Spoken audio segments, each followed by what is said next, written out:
வந்து எஸ்தர் கொடுத்த வஸ்திரத்துல பிரியப்படல. எஸ்தர் கிட்ட இது எனக்கு பிரியம்ல, நீ இதை செய்யணும் தான் நான் விரும்புறேன்ற ஒரு விருப்பத்தை எஸ்தர் கிட்ட கொடுத்து அனுப்புறாரு. ஆத்தாகு கையில தன்னுடைய விருப்பத்தை கொடுத்து அனுப்புறார்.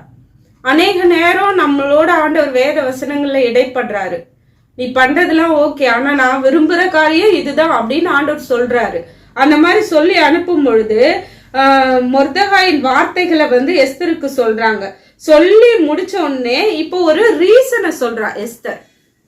ஃபர்ஸ்ட் அந்த பேர்டனை நீக்கிறதுக்கு அவ சொல்யூஷன் எடுத்தா, இப்ப ஆண்டவர் சொல்லிட்டாரு. இப்ப அவளோட வளர்ப்பு தந்தை மொர்தெகாய் சொல்லிட்டாரு. மொர்தெகாய் வந்து நான் ஆண்டவர் கோப்பா, நான் அந்த இடத்துல ஆவியானவர் எனக்கு காண்பிச்சு கொடுத்ததின்படி சொல்றேன். சொல்லும் பொழுது நீ எனக்கு இதெல்லாம் செய்யற, எனக்கு இதெல்லாம் விருப்பம் இல்லை, நான் விரும்புற காரியம் இதுதான் அப்படின்னு ஒரு ஆண்டவர் வந்து தன்னுடைய விருப்பத்தை தெரியப்படுத்துறார். தெரியப்படுத்தும் போது எஸ்தர் சூழ்நிலையை பாக்குறா. இந்த விருப்பத்தை நான் செய்யணும்னா இந்த சூழ்நிலைக்கு அது செட் ஆகாது அப்படின்னு அவ ஒரு ரீசனை சொல்றா. நம்ம இந்த ஸ்டெப் பை ஸ்டெப்பா இதெல்லாம் நம்ம கிராஸ் பண்ணி வந்தாகணும்.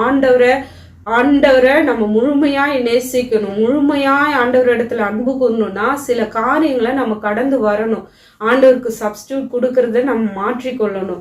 ஆண்டவர் தன்னுடைய விருப்பத்தை சொல்லும் பொழுது ரீசன் சொல்லுகிறவர்களா நம்ம இருக்கக்கூடாது. சூழ்நிலையை பார்த்துட்டு இப்படி இருக்கு அப்படி இருக்கு இதெல்லாம் நான் இப்படி செய்ய முடியும்னு சொல்லி அவ ரீசன்ஸை அடுக்கி வைக்கிறா. அடுக்கி வைக்கும் பொழுது மொர்தெகாய்க்கு ரொம்ப கஷ்டமாயிடுச்சு.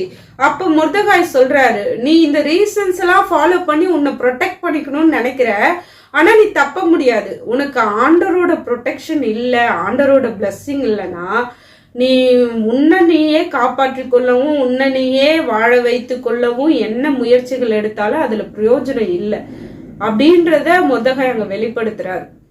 நம்முடைய வாழ்க்கையில அதுதான். சில பேர் என்ன பண்ணுவாங்கன்னா ஆண்டவர்